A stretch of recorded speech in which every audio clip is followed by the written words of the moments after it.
Praise the lord. ఈరోజు వాక్య భాగం యెషయా గ్రంథం 28వ అధ్యాయం 29వ వచనం. జనులు సైన్యములకు అధిపత్యగు యెహోవా చేత దాన్ని నేర్చుకొందురు. ఆశ్చర్యమైన ఆలోచన శక్తియు అధిక బుద్ధియు అనుగ్రహించువాడు ఆయనే. ఈరోజు ఈ వాక్య భాగం ద్వారా దేవుడు మనతో మాట్లాడుతూ ఉన్నారు. ఈ యెషయా గ్రంథం 28వ అధ్యాయం 29వ వచనం కనుక మనం చూస్తే, జనులు సైన్యములకు అధిపత్యగు యెహోవా చేత దాన్ని నేర్చుకుంటారు. ఆశ్చర్యమైన ఆలోచన శక్తి అధిక బుద్ధియు అనుగ్రహించేవాడు ఆయనే అని మరి యెషయా భక్తుడు రాయడం మనం చూస్తా ఉన్నాం. దీనికి ముందు కొన్ని వచనాల ముందు చెప్తా ఉన్నారు కదా, మరి నల్లజీలకర్రని అలాగే గోధుమల కోసం మెన్షన్ చేస్తూ రైతుకి జ్ఞానం, వాటిని ఎట్లా ప్రాసెస్ చేయాలనేది జ్ఞానం ప్రభువే ఇచ్చాడు. నల్ల జీలకర్రని మరి చువ్వతో వాటిని కలెక్ట్ చేస్తాడు, బండితో కాదు, యంత్రంతో కాదు. గోధుమల్ని కూడా వాటితో నలగొట్టడు. వీటంతా కావలసిన జ్ఞానము దేవుడే రైతుకి, దాన్ని పనిచేస్తున్న వ్యక్తికి దేవుడే అనుగ్రహిస్తాడు అని చెప్పని యెహోవా చేత జనులు నేర్చుకుంటారు. ఆశ్చర్యమైన ఆలోచన శక్తియు అధిక బుద్ధియు అనుగ్రహించేవాడు ఆయనే. వాక్యం వింటున్న ప్రియమైన వారలారా, మనందరికీ పైనుండి వచ్చు జ్ఞానం మనం పొందుకోవడం చాలా అవసరం. సొలొమోన్ గారు మరి రాజుగా చేయబడినప్పుడు ఏం కావాలి నీకు, ఏమి నేను చేయాలని నువ్వు కోరుకుంటున్నావు, వాట్ యు వాంట్స్ ఫర్ అని అడిగినప్పుడు ఆయన చెప్తా వచ్చారు, అయ్యా ఇంతమంది ప్రజల్ని పరిపాలించడానికి నాకు వివేక హృదయం దయచి, వీరికి న్యాయం తీర్చడానికి, వీరిని న్యాయబద్ధంగా పరిపాలించడానికి నాకు రైట్ విజ్డమ్ అనేది మరి నాకు దయచేయమని ప్రభువుని అడుగుతూ వచ్చాడు. మనకు కూడా, మీరు కూడా వాక్యం వింటున్నవారు, మీరు కూడా ఏదో ఒక రోల్, ఏదో ఒక పాత్ర, హౌస్ వైఫ్ గాను, ఒక స్కూల్ టీచర్ గాను, ఏదో ఒక జాబ్, మరి పిల్లలైతే చదువుకోవడమో ఏదో ఒకటి చేస్తూ ఉంటాం. మనకు కూడా జ్ఞానం కావాలి.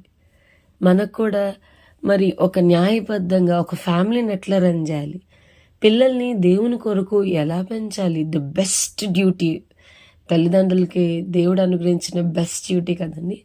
గర్భఫలము యెహోవా ఇచ్చు బహుమానం. ఆ బహుమానాన్ని దేవుని కొరకు, దేవుని చేత వాడబడేలాగా, దేవుని రాజ్య వ్యాప్తి కొరకు వారిని ఎట్లా పెంచాలో మనిషి జ్ఞానంతో పెంచితే దానివల్ల యూస్ లేదు. బహుశా ఒక బెస్ట్ ఐఏఎస్ చేయగలమేమో, కానీ ప్రభు చేత పనిముట్టులుగా అయితే చేయలేం కదా, ప్రభు చేత వాడబడేలాగైతే చేయలేం కదా. దానికి దైవికమైన జ్ఞానం కావాలి.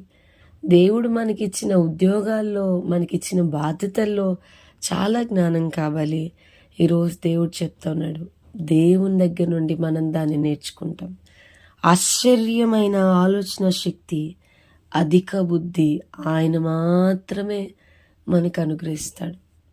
ఆయన పాదాల దగ్గర కూర్చుని, ప్రభా ఈ బాధ్యతలు ఎట్లా చేయాలి ప్రభా, ఈ కుటుంబాన్ని ఎట్లా నడపాలి ప్రభా, ఈ పిల్లల్ని ఎట్లా పెంచాలి ప్రభా, నాకు జ్ఞానం లేదయ్యా, పైనుండి వచ్చే జ్ఞానం చేత నన్ను నింపు.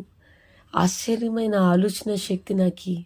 మన జ్ఞానంతో మనం కొంచెమే మన బాధ్యతలు నెరవేర్చగలం. మన జ్ఞానంతో మనం కొంతవరకే మన యొక్క రెస్పాన్సిబిలిటీస్, హౌస్ హోల్డ్ కోర్స్ అనేవి కొంతవరకే మనం చేయగలం. But depend on God. ప్రతి చిన్నదాని మీద, కుటుంబ బాధ్యతల కొరకు, ఉద్యోగ బాధ్యతల కొరకు, స్టడీస్ కొరకు, మీ పిల్లల విషయమే మీరు ప్రే చేయండి. వచనాన్ని ఎత్తిబట్టి, ప్రభువా ఆశ్చర్యమైన ఆలోచన శక్తి, అధిక బుద్ధి నా పిల్లలకి దయచేయమని ప్రతిరోజు ఈ యొక్క యెషయా గ్రంథం 28వ అధ్యాయం 29వ వచనం ఎత్తిపట్టి అడగండి. ప్రభువా దయచేయండి, ప్రభువా దయచేయండి. వారి సబ్జెక్ట్స్లో వారు ఎక్సెల్ అవ్వాలి. క్రీస్తుని గురించిన జ్ఞానము, వాక్య జ్ఞానంలో వారు ఎక్సెల్ అవ్వాలని అడగండి.